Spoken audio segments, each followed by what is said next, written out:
Therefore, I want you to hear and understand. You are someone who betrayed your family, Soviet, by the way, high-ranking officials. It is not for you to decide what the size of the Red Army will be, and we don't give a damn about anything you think about this. And we will destroy you all if our demands are not met. And if you try to interfere in our very complex relations with our own people, the same Slavic Orthodox people as we are. In Russia, it's business as usual. Moscow still doesn't want peace. And of course, Ukraine and Europe are to blame for everything. They're whining about Starlink outages and already explaining to their obedient population why all Western social media has been cut off. But Russia is not stopping there. They're personally threatening their EU top diplomat Kaja Kallas and spinning stories about how Poland is supposedly planning to attack Belarus. Classic Russian propaganda, absurdity and threats all in a one package. New week, new Russian nonsense. I'm Sofia and this is Spin Snipers, where we tear apart Kremlin drama and serve up the brutal facts fast.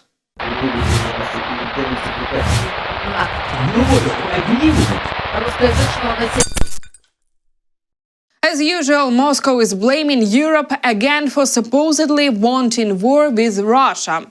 What really seems to annoy them, Europeans actually thinking about their own security, panic levels rising. And the only real threat to a normal world, you guess it, Russia itself. Europe is preparing to go to war with us. Why? Where does this even come from?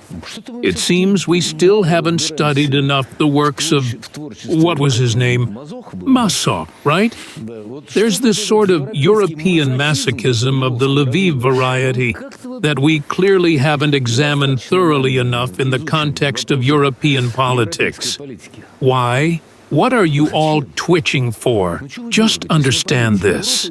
Europe is a dying continent, where the most serious religious and ethnic transformations are now taking place. A Europe that has abandoned its Christian nature. Well, the US at least keeps some dialogue with crazy Russia. Europe, even as it plans to appoint a special envoy for Kremlin-Kyiv talks, stays firmly on the side of good. They're helping financially, militarily, and sending humanitarian aid to Kyiv through these freezing winters. Political support is there too. Ukraine is already seen as a future EU member with talks about 2027 membership underway. And of course, this has triggered a hole in Moscow. Europe is now enemy number one. The accusation, Russophobia, of course. Russophobia has turned out to be a truly frightening force. Even after the start of the so-called special military operation, just look at it, it's already been 4 years. And the entire trajectory of well-being in Europe by subjective indicators has been declining. And yet the Russophobia of European elites and European societies makes it possible, overall, to keep these societies under control. And the Kremlin lackey's nonsense doesn't stop there. To convince their brainwashed viewers, Solovyov is already spinning stories about NATO supposedly planning an attack on Russia. Oh, wait! According to him, the West's plan is even trickier, and of course Belarus is the first to get involved. Just listen to these insane fantasies. And soon the escalation of conflicts into a nuclear one will be enormous. And Poland, by inflating its army, with the support of European forces, will attack not the Kaliningrad Oblast at first. No, something more complicated. They will first go into Belarus and watch our reaction, because it is obvious that if they attack the Kaliningrad Oblast, we will strike them immediately. We will wipe all of Poland off the face of the earth, hopefully with nuclear weapons. That is, instantly. Right away, the very first shot in the direction of the Kaliningrad province, and we immediately wipe it off from the face of the earth. Blaming Europe for supposedly wanting war with Russia is complete nonsense. Before Russia's full-scale invasion of Ukraine, and honestly, even the first years of the conflict, Europe was not exactly Russian to strengthen its defenses. But you already know that. Interestingly, Poland has become the main target of Russian propaganda. And there is a reason. Among European countries, Poland ranks at top for defense spending. And when you have a nuclear-armed country next door that loves starting wars, your own security has to come first. And of course, in this absurd Kremlin scenario, Ukraine gets thrown in for good measure. They stir up unrest in regions where citizens of Belarus of Polish nationality live in compact communities. They bring in Ukrainian originally from Poland, try to rush in quickly, stage a photo shoot, and appeal to Poland asking to be rescued. Poland then sends in troops, operating on the assumption that, well, the Russians won't strike a Union state with nuclear weapons. They rapidly build up forces, carry out a tank breakthrough, fighting begins, reinforcements are pulled in from different directions, strikes are launched against Minsk. For hours, they calculate everything so as not to give us the opportunity to intervene. And at that very moment, when the first active phase begins, they also strike Kaliningrad. That is, by doing so, they cut off the possibility of transferring our troops, open a war on two fronts, and declare that it is all about the democratic forces of Poland, and so on. So here is clever plan to attack Russia. At least that's what Solovyov says. And what's left for Moscow in face of all of this? Exactly, threaten. And threaten they do, of course. What options do we have? Wipe them off the face of the earth.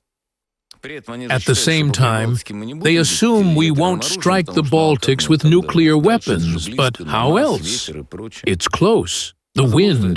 They are mistaken. We just need to calculate what kind of tactical nuclear force would be required.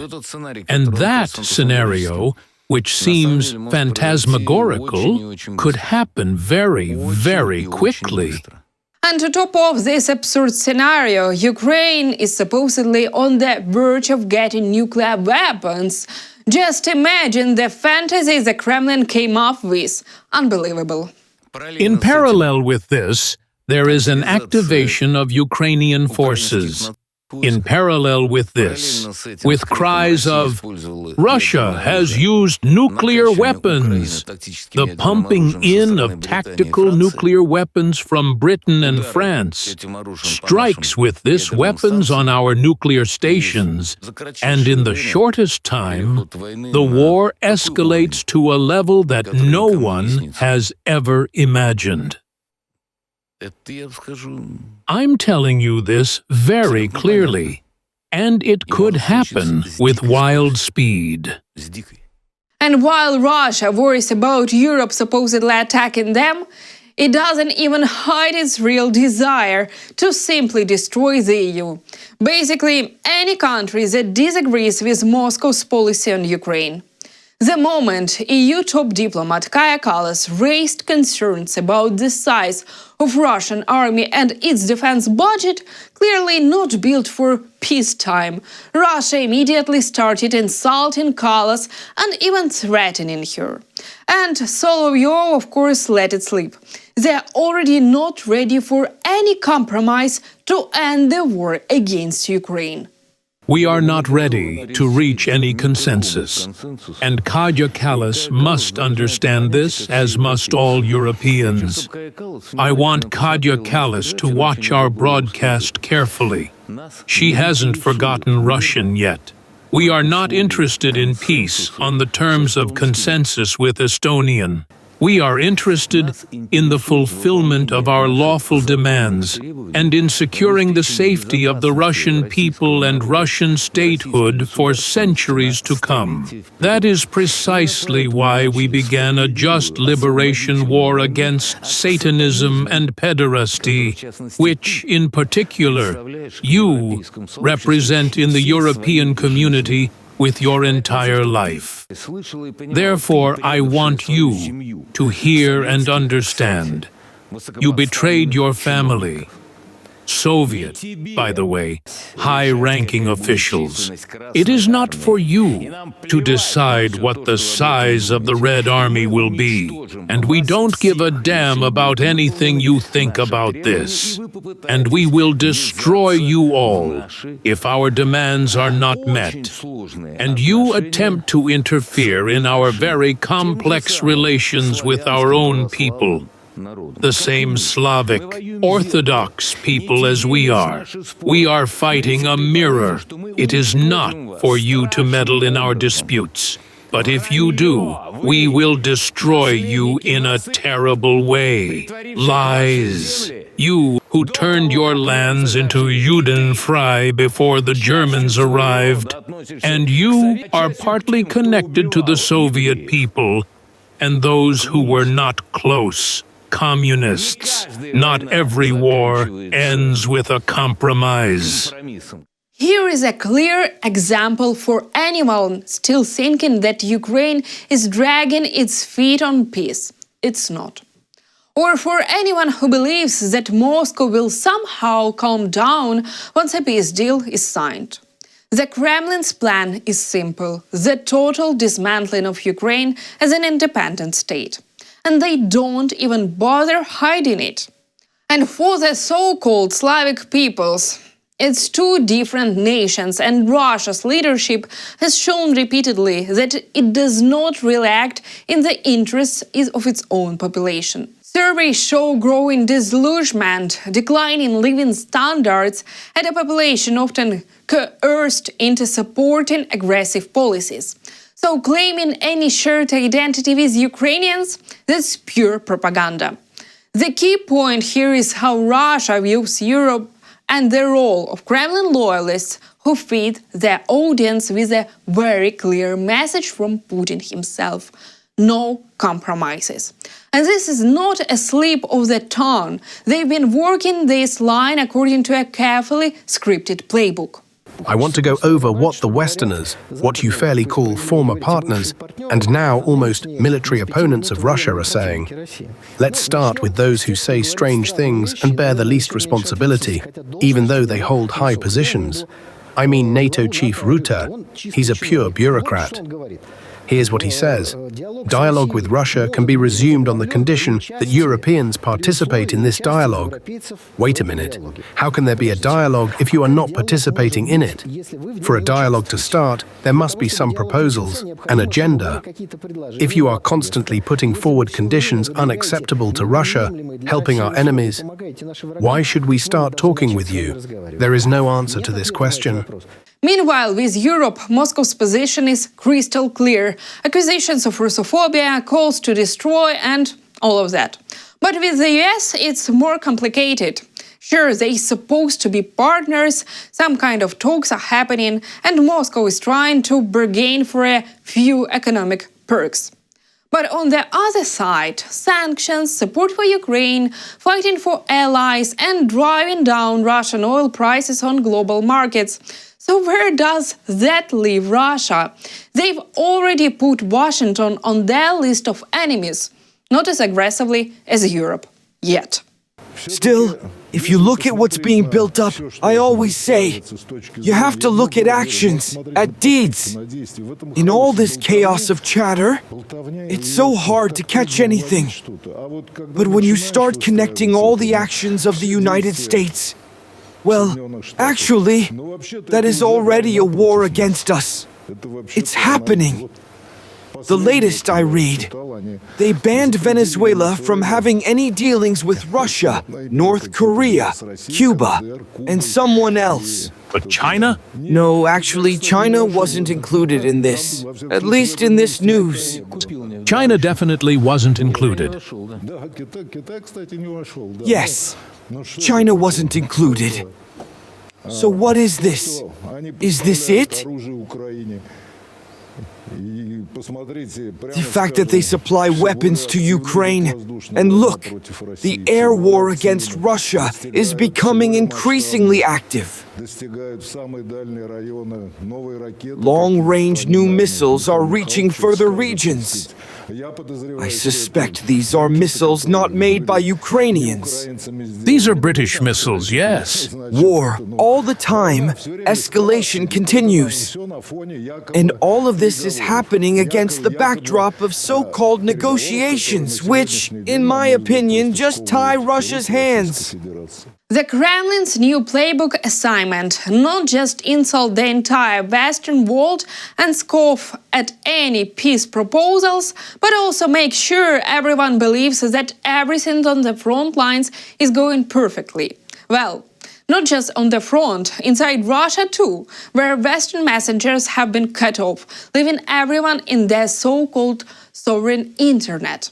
Of course, the Kremlin propagandists have already started justifying turning Moscow into a new North Korea. We will all be forced to sacrifice our comfort, including consumer comfort.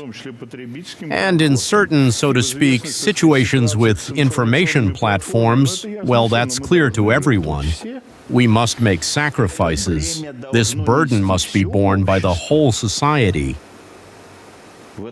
In this sense, it seems to me that right now is a very important moment for all of society, for our entire people, to feel a sense of common solidarity. And indeed, these very cases that Vladimir Adolfovich talks about, is this what you call Courchevel-style luxury now? But Moscow's complaints don't stop at the sovereign internet. Starlink's been cut off. And it's actually slowing down the advances on the front lines and making precision strikes in front territories worse. The Russians complain they've lost proper communication between units, making it way harder to coordinate attacks. Meanwhile, the propagandists lie to calm their restless home audience. Everything's under control, no rebellions coming, folks. I want to reassure particularly worried citizens. Today I spoke with the guys on the front lines. First, Telegram is working without any slowdown. It doesn't affect the command of the troops at all. At the same time, everyone there understands that in reality it's risky. So for certain tasks, using it is extremely dangerous. Serious measures are being taken. Everything will be fine. There are no problems with this. Regarding communications, after Fedorov took down the Starlinks, the enemy thought they could launch an offensive, but it didn't work.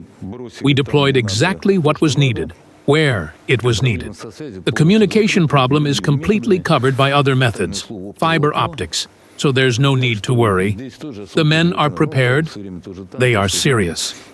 So for those of you sitting on couches, worrying, at least call the guys who are actually on the front and making decisions.